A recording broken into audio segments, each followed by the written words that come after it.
এরকমভাবে মাছ রান্না করলে পাত পরিষ্কার করে তো খাবেই, উল্টে আপনাকে ভাতও একটু বেশি বানাতে হবে সেদিন। যাক, কথা না বাড়িয়ে যাওয়া যাক।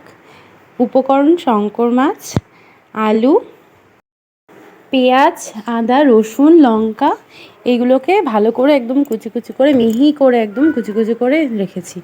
আপনি চাইলে পেস্টও ব্যবহার করতে পারেন। এরপর কড়াইতে সর্ষের তেল দিয়ে দিলাম। তারপর মাছটাকে হালকা করে ভেজে নিয়েছি। হালকা করে ভাজার কারণটা পরে বলছি। এই যে মাছটাকে ভেজে নিলাম ভালো করে, ওই হালকা করে, খুব বেশি লাল করিনি। তারপর তুলে নিলাম, দিয়ে তারপরে আবার কড়াই গরম হয়ে যাওয়ার পর আবার কড়াই তেল দিয়ে দিয়েছি, এই কারণ আলু ভাজা হবে। এরপর আলুটাকেও আবার ভালো করে ভেজে তুলে নিলাম।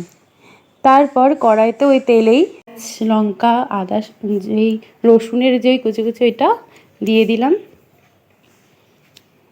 এরপর হলুদ, নুন, লঙ্কা, কাশ্মীরি গোল লঙ্কা, নুন সব দিয়ে ভালো করে কষলাম। মশলা হচ্ছে যত কষাবেন তত রান্নার স্বাদ বাড়ে, কথাতেই বলে।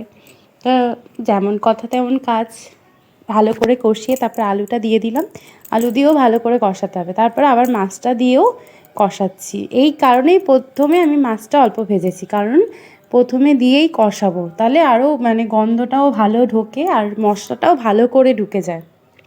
এবার ভালো করে কষিয়ে গরম জল দিয়ে ভালো করে ফুটিয়ে তারপরে আপনি যদি মাখা রাখতে চান মাখাই রাখবেন। এই রেডি আমাদের শঙ্কর মাছ।